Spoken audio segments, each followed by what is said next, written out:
Hey guys, it's me from CS5 and today I'm going to be giving my thoughts about the situation in Afghanistan. This whole situation is really messed up and it was provoked by the United States, who decided out of their own convenience to leave. Because it was the right opportunity, it was convenient, and let's get out of here. They didn't think it through. They didn't do it slowly, they didn't take a long time to detransition from Afghanistan and to detransition the Afghan military. And then Joe Biden goes and makes a speech blaming the Afghan military for not being strong enough to fight. And essentially blaming the Afghan people for the problem.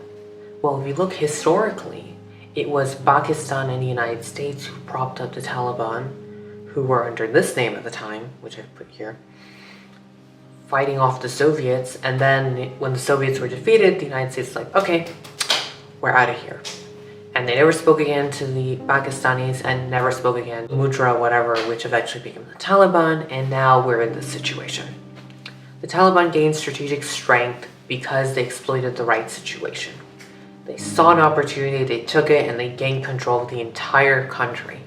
And so it's a very sad scenario for many women because they're afraid of losing their rights, which is very reasonable and very valid because from 1996 to 2001, many of these women did not have the same rights as women in Western Europe, as women in the United States.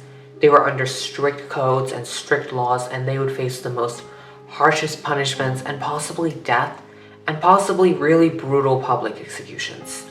And now that the Taliban has come back, many of these women are afraid that this is going to happen again. They're once again going to lose their rights. They're once again going to be put back in the situation they were as young women.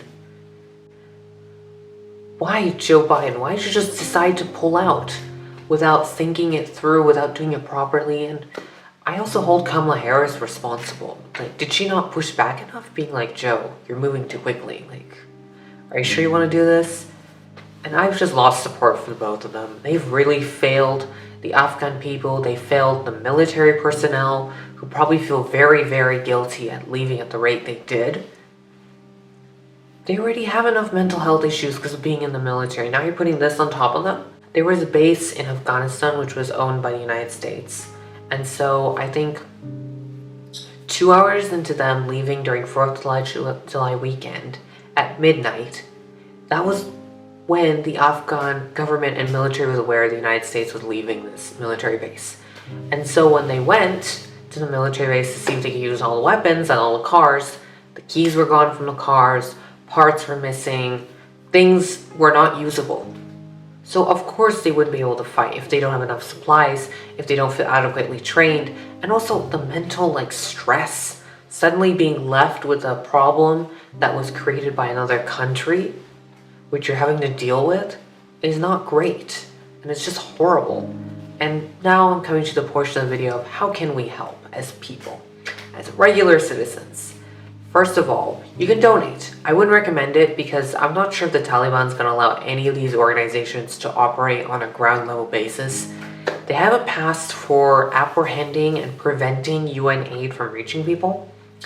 So donation might not be the strongest moment right now. What I would recommend is to write letters to your officials, your MPs, your government, your presidents, parliament, whatever. And I've linked below in the description an example letter. You guys can read it, and if you feel empowered and encouraged enough, then I'd recommend sending a letter to your governors, whoever. And finally, attending peaceful protests. Those are helpful too. By attending a peaceful protest, you're not only showing your support, but you're also encouraging more people to attend them in the future, as the situation will be a long haul one. So we gotta keep fighting.